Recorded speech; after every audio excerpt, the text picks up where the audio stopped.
આજે આપણે કોઈ પણ મસાલાવાળું શાક બનાવવું હોય કે ભરેલું શાક બનાવવું હોય એના માટેનો મસાલો બનાવવાના છીએ। આ મસાલો તમે 1 મહિનો સુધી સ્ટોર પણ કરી શકો છો। તો ચાલો કેવી રીતે બનાવવું એ જોઈ લઈએ।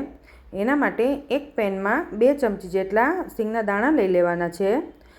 સિંગ દાણાને આપણે ડ્રાય રોસ્ટ જ કરી લેવાના છે।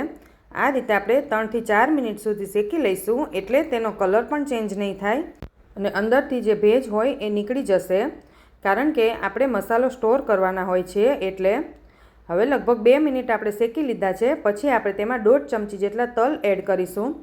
તલને પણ એ જ રીતે થોડી વાર શેકી લેવાના છે અને સિંગના દાણા પણ સાથે શેકાઈ જશે। આ રીતે 2 થી 3 મિનિટ ટોટલ શેકાઈ જઈ પછી આપણે તેમાં ગેસની ફ્લેમ બંધ કરી દેવાની છે અને ગેસની ફ્લેમ બંધ કર્યા પછી આપણે 2 ચમચી જેટલું છીણેલું કોપરું એડ કરીશું।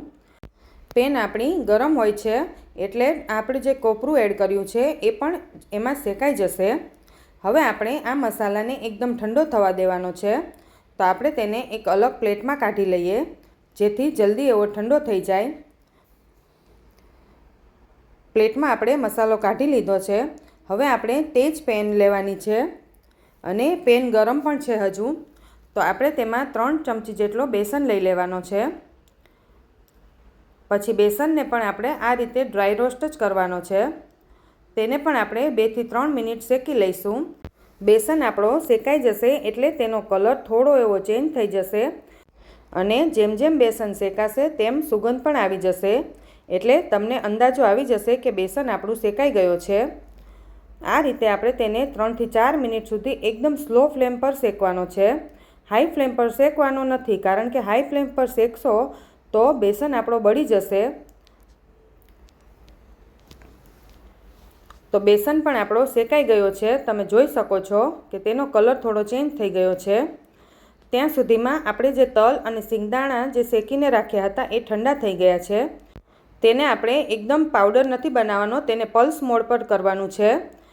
એક ધારું મિક્સર ચલાવીશું તો સિંગના દાણામાંથી તેલ છૂટું પડશે, એટલે આપણે તેને પલ્સ મોડ પર જ કરવાનું છે।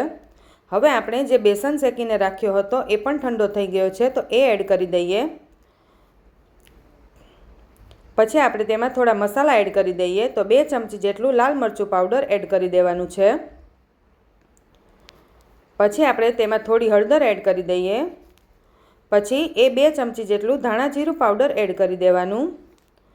પછી થોડો એવો ગરમ મસાલો એડ કરી દઈએ, 1 ચમચી જેટલો આમચૂર પાવડર, અને હવે આ બધું ખાલી મિક્સ જ કરી લઈએ। તેને આપણે એકદમ વધારે પેસ્ટ નથી બનાવવાની। હવે આ પાવડરને આપણે એક પ્લેટમાં કાઢી લીધો। પછી આપણે મીઠું બાકી હતું એટલે 1 ચમચી જેટલું મીઠું એડ કરી દઈએ અને સારી રીતે મિક્સ કરી લેવાનું છે। હવે આપણે આ મસાલો તૈયાર થઈ ગયો છે। તમે તેને 1 મહિનો સુધી કાચની બોટલમાં ભરીને સ્ટોર કરી શકો છો। જ્યારે પણ આપણે ભરેલું શાક બનાવવું હોય તો આ મસાલો કાઢીને તમે તેમાં તેલ અને ખાંડ અથવા ગોળ એડ કરીને આપણો મસાલો તૈયાર થઈ જશે। એટલે ભરેલા શાકમાં સીધું ભરીને આપણે શાક બનાવી શકીશું।